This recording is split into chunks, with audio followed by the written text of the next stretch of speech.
Oh, hello mga ka-super moms and dads. Today I will share with you how I create my children's labels and name tags. So, itong gagawin natin sa Canva tayo pupunta. Siyempre, download nyo muna yung Canva. Libre naman yan.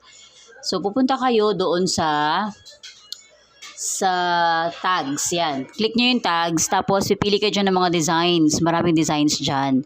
So, pwede kayong mag-customize niyan, pwede kayong mag-click, pero wag niyo i-click yung may bayad, yung may crown sa gilid, sa baba, lower, right.